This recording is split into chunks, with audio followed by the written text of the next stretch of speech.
Witamy Was, cześć. O, Witam jest serdecznie. i Marcin, jesteśmy w uniwersytecie. Uniwersytet Przyrodniczy w Poznaniu, Rolniczo-Sadownicze Gospodarstwo Doświadczalne Przybroda. Nie po raz pierwszy się tutaj spotykamy. Stare, nowe technologie. Dokładnie. Opryskiwacz, rodzimy producent. Jeszcze chyba wtedy nie Unia Group, czy już.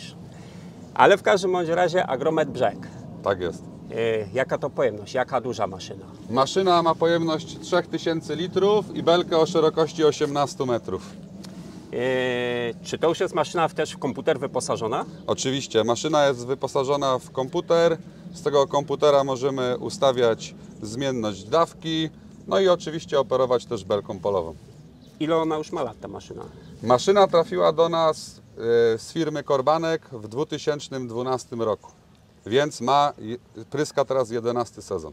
To już sporo, a tych hektarów obrabiacie tutaj niemało, bo ile? Około 500? Troszeczkę mniej, obrabiamy typowo produkcji polowej jest 400 hektarów i jak sobie przed chwilą sprawdzaliśmy, do dnia dzisiejszego ten opryskiwacz wypryskał 15 000 hektarów. Niemało, Tak jest. tak szczerze. Ale widziałem, maszyna jest też nieźle wyposażona jak na tamte lata, bo tak jak wspominałeś, ma już komputer, możemy tutaj wyregulować sobie dawkę w zależności od prędkości jazdy, ale widziałem też inne ciekawe rozwiązania tutaj, jeśli chodzi o amortyzowaną oś. Tak, tutaj mamy. tak. Rozumiem, że zdecydowanie ułatwiało to pracę operatorowi. Oczywiście. I co też chyba miało wpływ na trwałość maszyny, nie? Dokładnie tak.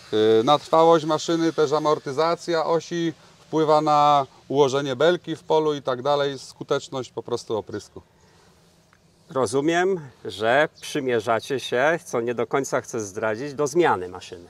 Tak, przymierzamy się do zmiany maszyny na maszynę większą i bardziej nowoczesną, aby też poprawić tą naszą siłę uderzeniową w gospodarstwie, bo jak wiemy, okna pogodowe do oprysków są coraz krótsze i trzeba to zrobić szybko i skutecznie. Szybko i skutecznie, a nade wszystko precyzyjnie i żeby zużyć jak najmniejszą ilość środków chemicznych. Dokładnie tak. To nam nowa technologia pozwoli, ale o niej już za chwilę. Tak jest. Bo jeszcze kwestia jedna. Te szalejące ceny. To już jest 10 lat. Czy Ty, Marcin, pamiętasz, ile Wy mogliście wtedy za ten opryskiwacz zapłacić? Tak, dokładnie pamiętam. Zapłaciliśmy wtedy, i to też sprawdzałem, zapłaciliśmy za ten opryskiwacz około 110 000 złotych wtedy w 2012 roku. Wiem, że przepracował tyle hektarów. Jesteście tak naprawdę generalnie zadowoleni z tej maszyny. Ale czy Ty byś chciał go, kurde, odsprzedać? Bylibyście w stanie? Myślę, że tak, jak najbardziej, bo jeżeli zastanawiamy się nad nową maszyną, no to ta maszyna będzie nam już, że tak powiem, zbyteczna, więc jak najbardziej będzie w przyszłości na sprzedaż. Kwestia zapewne ceny. Dokładnie tak. Ruszajmy zatem. Marcin, Ty znowu coś majstrujesz. Tak, nalewam wodę do tutaj nowego opryskiwacza, jak Ale widać. powiem Ci, wyglądałeś na zadowolonego tam, ale tutaj to Ci się ta facjata uśmiecha. Co nowy design, nowa technologia, nowa maszyna, no, taka trochę nowa zabawka, można powiedzieć, w cudzysłowie oczywiście. Dokładnie tak. Poważne inwestycje są czynione na gospodarstwie, idziemy w układ nowych technologii. Jakie wrażenia, że tak powiem, po pierwszych testach? Wrażenia są bardzo pozytywne. Co tutaj możemy zauważyć? Ten opryskiwacz w porównaniu do naszego jest na pewno większy. Pojemność jego to jest 4300 litrów plus minus jeszcze jakiś zapas, więc zyskujemy na ilości cieczy i mamy również też szerszą belkę polową. Właśnie, bo wiem, że szerokość belki to taka była tutaj kwestia dosyć burzliwa, nie? Tak.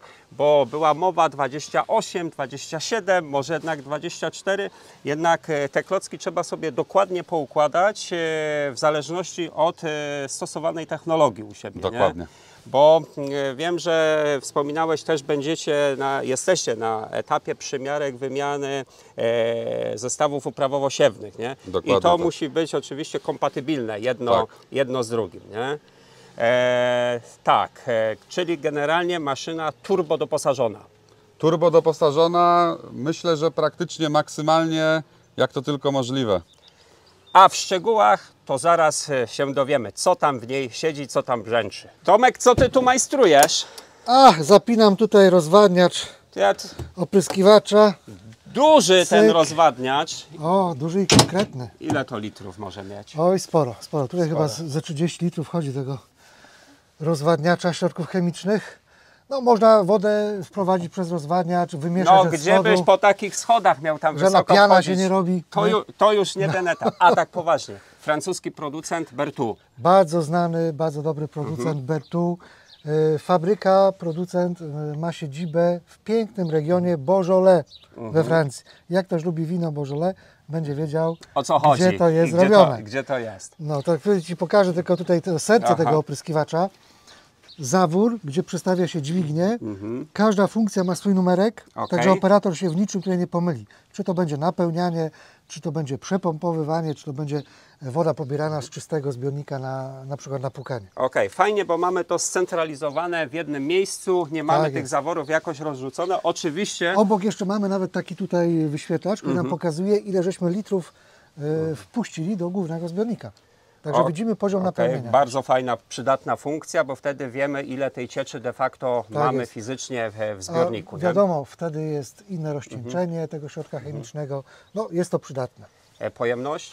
Tutaj mamy 4300 litrów. No, jest to sporo. Na wiele hektarów to wystarczy. Przy takiej dawce 200 litrów na hektar, czy innej. Belka widzę stalowa, ale Tak. trwałej Pójdźmy ją konstrukcji. zobaczyć, bo Chodźmy. to jest taka legendarna konstrukcja Berthoud. Ich patent. Okej. Belka, jak widzimy, no też potężne mocowanie. Ona nazywa się Axial i to jest druga generacja tych belek. Axial to jest ze słowa z francuskiego osiowe zawieszenie, czyli w samym środku Centralnie punktu jakby, ciężkości jest ten moment, gdzie ona ma najmniejsze wstrząsy.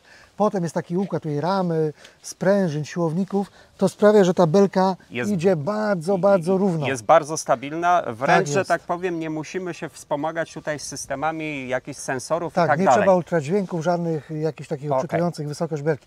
Poza tym ta belka, no wiadomo, ona ma mnóstwo fajnych rozwiązań, taką trójkątną konstrukcję samego ramienia, zabezpieczenia też końcówek ramienia, ma fajne obrotowe takie głowice do zamocowania rozpylaczy. Siłowniki na przykład są zsunięte, czyli maksymalnie trzymają belkę, kiedy belka jest rozłożona. Mamy tutaj 9 sekcji. Możemy sobie złożyć belkę tak albo tak.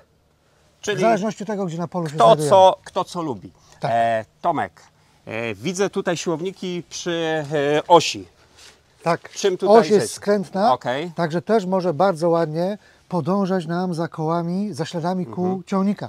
Powyżej tej osi natomiast widać taką zabudowaną, potężną sprężynę. Właśnie, o co tutaj chodzi? To jest amortyzacja ActiFlex, również drugiej generacji, która działa na zasadzie takiej sprężyny, która się tak tutaj wygina i ta sprężyna sprawia, że jest amortyzacja przenoszona na całą maszynę, niezależnie jak będzie wypełniony zbiornik. Czy on Okej. będzie pusty, Czy wtedy 200 maszyna nie litrów, czy podskakuje, 500, czy 1000, czy 1000, 4000? 4000, nie ma to Równo, znaczenia. że tak powiem, odpowiednio Tak. działa. A to ma oczywiście też wpływ potem na belkę. Okej, Tomek, co tu jeszcze ciekawego? Zobaczmy tak pokrótce jeszcze tutaj z boku ten opryskiwacz, na przykład jego turbinę. Aha. Mamy potężną turbinę. O, Turbinę, ja mówię turbina, bo to jest tak naprawdę jest pompa, nie? To jest ale w tej pompa, pompie takie- są dwie turbiny z różnymi wynikami, mniejszy, większy i ona utrzymuje wysokie ciśnienie do 5 barów i bardzo duży wydatek. Właśnie, ile tego wydatku? 550 litrów na minutę, czyli nie ma problemu, że taka duża pojemność zbiornika nie będzie dobrze wymieszana ta ciecz robocza. Czyli oprysk, ciecz dobrze wymieszana i odpowiednio Tak, zaaplikowana. i na odpowiednim ciśnieniu, nie? Co ma Okej. na przykład duże znaczenie przy dyszach typu inżektorowego. Najważniejsza kwestia, Tomek, jeśli chodzi o samosterowanie, bo tam powiedzieliśmy sobie o tym scentralizowanym układzie zaworów i tak dalej, ustawień, ale to są te nastawy pierwotne. Ale samosterowanie, jeśli chodzi maszyną, To mamy tutaj bardzo zaawansowane. To jest maszyna w technologii Isobus.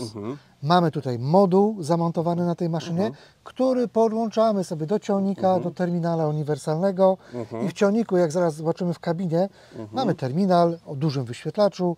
Ten terminal nam obsługuje nie tylko tutaj maszynę jako taką sobie, ale też nawigację, sekcję nam włączy, wyłączy, w zależności od tego, gdzie na polu czyli jesteśmy. pełna I jest automatyka też, tutaj. Tak, i jest też joystick. I ten joystick ma takie funkcje, które umożliwiają nam obsługiwanie belki na przykład, albo włączanie oprysku. I to nawet jak wyjdziemy z Nawet jak ciągnika? wyjdziemy z ciągnika, bo on jest połączony tutaj falami. Co ty opowiadasz? Bardzo fajna rzecz. Bardzo ciekawe No rozwiązanie. i praktyczne. A czy Arbos tutaj ma Isobasa?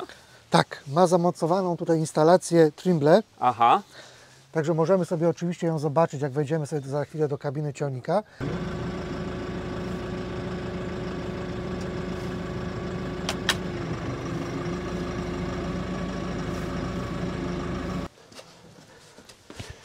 Tomek, coś mi się wyrwało chyba, nie? O Jezu, zepsułeś nam opryskiwacz. Nie, niczego nie popsułeś. To jest joystick, nazywają to Epilot.